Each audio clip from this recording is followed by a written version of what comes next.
Peg has always been the kind of teacher that you can always count on her to be doing something creative and fun, no matter what the topic.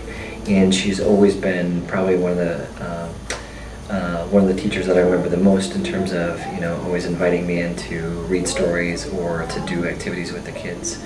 And so she's got a lot of really creative ideas that way, and also she builds very strong family connections. I got into teaching kind of actually connected to all my athletic activities. I enjoyed football so much and played football all through high school and into junior college, and still didn't know what I wanted to do. And as my years of playing football were winding down, I thought, now how can I stay involved in the sport? And coaching seemed to be like the best way to do it. So I thought, well, how do you coach? How do you get into coaching? And that was through teaching.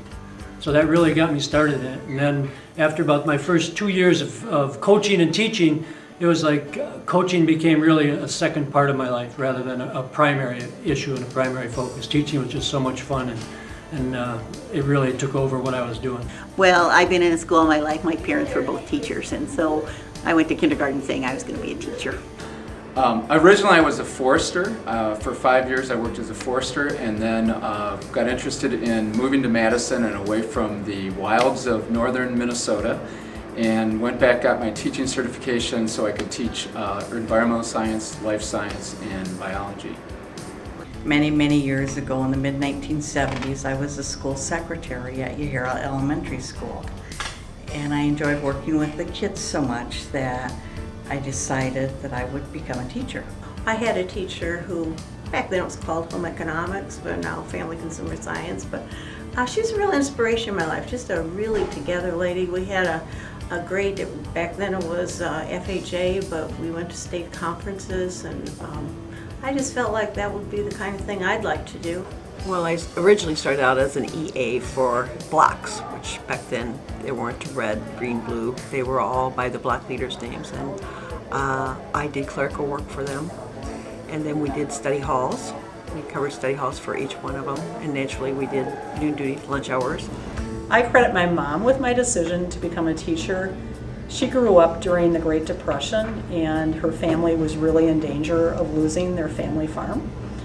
And she decided that she would not go to high school. Instead, she worked full-time, and her wages were given to her parents so that they could keep the family farm. So my mom, I think, always felt a little cheated about not being able to have a high school education, and education was just so important to her. Well, we've had the good fortune of having Mr. Jarvis up here for the past few years at the high school. He came over from River Bluff Middle School and came up here when we had a math opening, and we've been fortunate to have him up here with our students. Don is a solid teacher. He is just steady as it goes, which is great for many kids in which they come into geometry or algebra, and they just need that steady person explaining things in a very systematic way, in a way that it's easy for them to understand. And Mr. Jarvis brings that to our staff and brings that to our students as well. I think he's done an outstanding job for us, and we wish him all the very best as he moves into his new adventures. And good luck, Don. I started out subbing, and I really liked it. And my dad was sick, and so I could spend time with him, and if I had to go to Florida, it made everything real flexible.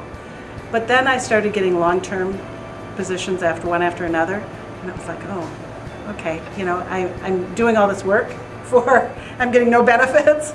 We opened the library with a small book collection, but had no AV, no movies, no anything, no computers. When I first started teaching back in the 90s in Stoughton, one of the exciting things that were happening is the World Wide Web just started coming out. When I first started teaching, that was back in the old middle school building, which was torn down a few years ago. I recall that was before we had the first computers. I remember the first computer coming into the building. It was a big deal.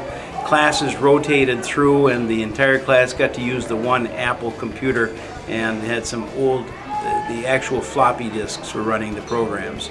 You mean like walking into the Stoughton High School my first time in 1979 with my big bell bottoms on and my paisley shirt, and oh yeah, it was pretty cool then. My very first job was here at River Bluff. It was a brand new school, so that's 16 years ago. I've been at this school in this room ever since. And I was really scared and really nervous, even though I was an adult and had had 20 years experience in another job. And I still am very nervous and very scared on the first day, and I feel just like one of the kids. We test on typewriters. The ditto stuff all over my hands, that was some wild technology back there. So I remember that, yeah. When I first started teaching, I had mutton chop sideburns back in 1976. For my interview, I wore a peanut butter colored leisure coat, no chains. I had hair, permed. I looked like Bozo the Clown or a chrysanthemum. I had a big head of curly hair. And my interview for the district lasted about 5 or 10 minutes. We didn't have copy machines. Well, we had copy machines, but what they were called ditto machines. And it was mimeographed off by liquid instead of black toners and stuff that we have now. I tore apart a lot of old ditto machines and put them back together again because they were so old, and we just had to fix those things on the spur of the moment. I mean, we just didn't have the technology that we have now. The building had only a couple of phones. The teachers had access to only 1 or 2 phones in the entire building. If you had a phone call, you'd have to run down to another floor to answer the phone. And now we were finishing up a lot of our activities in history class with the flip cam and doing videos and on computers, sending everything via computer. Hey, email me this, and I'll email you tonight's PowerPoint or today's PowerPoint. It's been really a nice change as far as getting information to kids and being able to get feedback from kids. So that's been pretty amazing. James is, and I mean this in the best way, but James is an underrated overachiever. James is the kind of teacher who finds an idea and then just totally runs with that idea, and he puts in the utmost of his time to make sure that that idea is going to be entirely successful for kids, even if that means he has to come and work the whole weekend for it. James is the kind of guy who you can give an idea to and he will make it 10 times better and totally run with it. I'm going to miss being around kids because it's just seeing that spark in their eye when they learn new things, and I will probably still work with kids in one form or another, but I will miss that daily classroom contact and seeing the excitement that they get when they learn about new science concepts. Well, the usual thing any teacher will tell you, they'll miss the kids. I'll miss the staff a lot because we've been here a long time and we are a family. We've been through a lot of things. The people contact Monday through Friday, and being part of being a small part of a kid's success, being a small part of their life. You know, it was a really, really hard decision because, as you can tell, I'm just excited about what I do, and it's been wonderful to see this program grow. But my mother she will be 88 the 1st of July.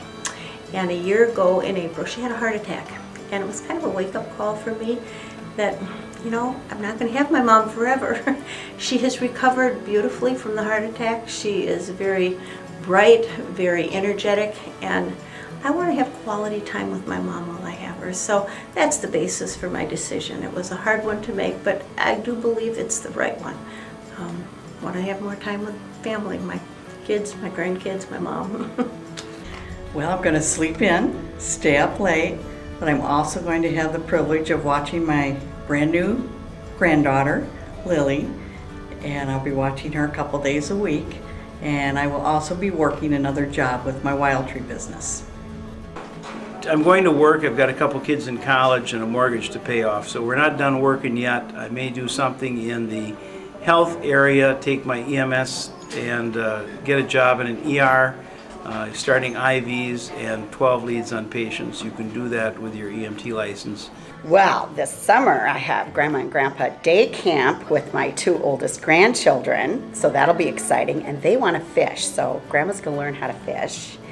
And then in the fall we're taking a trip to Florida because I've never been there. Oh, the next thing for me, that next stage of life, my standard answer has been whatever I want it to be. And that's kind of where I'm at. My wife and I are very fortunate. we are financially, we're going to be okay whether I go to work or not go to work because of her job, so that's awesome. So I really am going to do a lot of things. She already has a huge honey-do list for me, so I'm going to attack the honey-do list and get that done and do some things around the house. But I'm going to take some time for myself too and do a little golfing and fishing and hunting and try and enjoy the falls that I never got to enjoy and just enjoy life. Well, one of my students, I told I was going to be the Walmart greeter. So every day he asked me if I had my application into Walmart. But I have a 6-month-old grandson. My daughter's a school counselor up at Adams Friendship High School, and I'm going to go up there for a while. Our cottage is just 45 minutes away. So, you know, I'll spend time with my grandson that I really can't now. Other than that, spend time at the cottage, clean out all those closets and all those projects that every summer I say I was going to do and never did. So, I don't know. It's really up in the open, and who knows? Maybe I'll be greeting you at Walmart. Well, I can show you what I'm going to do as part of my retirement. In addition to being a teacher and a forester, I also do some juggling, so I'm going to pursue my juggling in a variety of venues, so I'll continue to do that.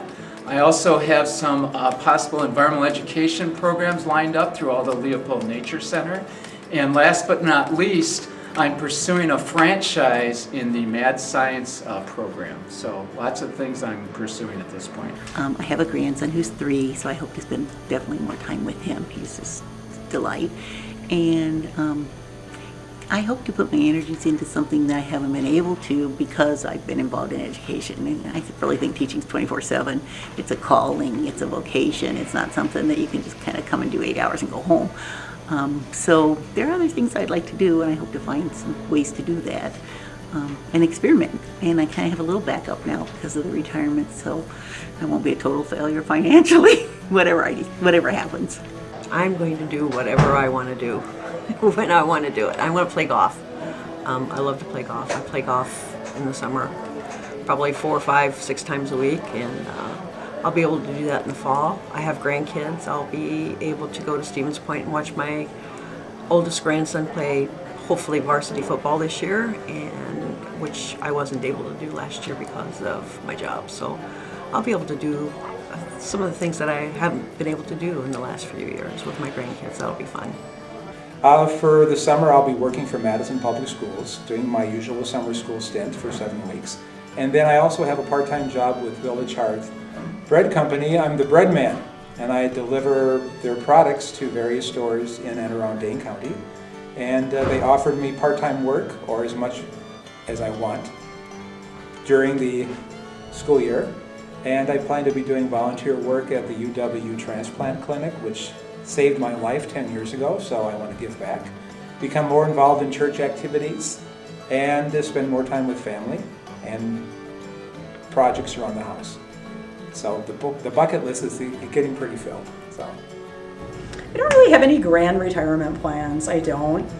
First, I'm going to take a breather because let's face it, teaching is hard work. It's very exhausting, very satisfying, very tiring. I think I'm going to just kind of plan things as I go. I plan to volunteer more. I plan to spend more time with family and friends. I'm going to work on developing a business that I currently have with a friend of mine who used to teach here, Lynn Dybel. It's called Wild Alphabet Press.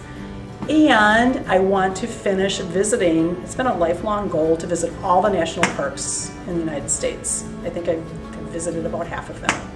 I believe there are about 59, 60 national parks, so I want to make sure that I get to visit all of them.